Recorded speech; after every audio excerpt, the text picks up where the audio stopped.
If you are worried about Donald Trump becoming president, you might want to amp that up just a little bit, because some stuff that should be indisputable to the American people is not yet getting through. There's a new poll. Twice as many voters think Trump has the quote necessary physical and mental health to be president compared to Biden. Either one of those would be insane, but it's both. He leads 46 to 23. First of all, let's go with, I guess maybe the easier one, the physical health. I'm not saying that Biden's gonna be doing a triathlon or anything, but Biden is still capable of riding a bicycle before he falls off of it. He will fall off of it, but he rides it first. When was the last time we saw Donald Trump ride a bicycle? Falling off or not, by the way. I mean mount it. Mount a bicycle in front of the voters. You don't even have to debate. Just get on top of a bicycle, spin it around once the pedals, and I'll be impressed.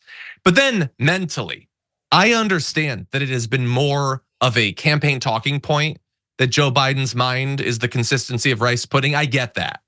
But Trump speaks way more than Biden, which means he makes way more public flubs than Biden, short circuits on stage more than Biden, and it's not getting through. My takeaway from this, Francesca, is they've started to hit him a little bit on that. Joe Biden put an ad on Truth Social of all of his little mental mix-ups and everything.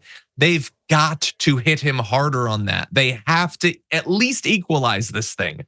Let's agree as a nation, despite how partisan, how tribal we tend to be, both of them are losing their minds. Can we at least agree on that, yes. Francesca? Yes, we can. And in different ways, which I think is really fun to sort of observe. Like Biden knows what he's saying, but can't get it out, right? Like Trump, no idea what he's saying. He doesn't know what he's saying, but he can absolutely say the words. So their word clouds are very different. You know what I mean? Like, they should work together. That's what I was gonna say. If they teamed up, dude. They should have just a power sharing agreement. Yeah. Adorable, adorable. If they teamed up, they would have a person who can have a thought and express it. Indeed. And it would be a new dawn in America. But no, but anyway, look, we know that all of this is branding. They're taking situations with Joe Biden and I would argue exaggerating them or just making them up with deep fakes. Whereas Trump, like, in his interviews,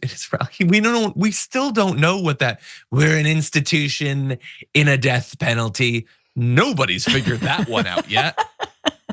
I don't think anyone knows, but a lot of people are concerned, more should be.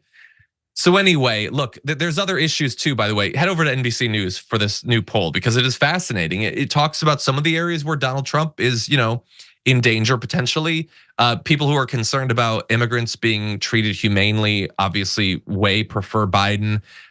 Dealing with the issue of abortion is a big winner, but not nearly a big enough winner, by the way, for Joe Biden. So expect that to be the focus of a lot of campaign ads. But in terms of like controlling the border or dealing with the economy, like somehow they have forgotten what the economic priorities of the Republicans were. And this isn't a time when the economy is picking up. Maybe that'll help a little bit, Francesca, but he's got to get moving on shifting some of these things. I don't get me started. No, I mean, I think that, first of all, I do think that people who say that he's not mentally fit, it's not this, it's somehow, again, when the other option is Donald Trump with 91 indictments hanging over him and also like open, like brain bleeding, just like head wound style, head wound Hitler, as we've called him. Like, it's like, I'll take a sort of a semi-coherent Joe Biden. I think a lot of people are making that argument. So I don't think it has much to do with policy because that's sort of the sad state that we're in. But I agree with you.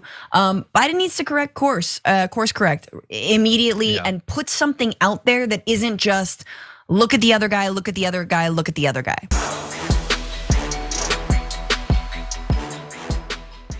Check out the Damage Report podcast each day, wherever you get your podcasts, whether Pocket Casts or Stitcher or iTunes. You can join me as I give you the news and stories you want with a range of co-hosts and interview guests jumping in on the fun each day. Again, that's the Damage Report, wherever you get your podcasts. And if you get them at iTunes, don't forget to rate and review. Sometimes I'll read them live on the show.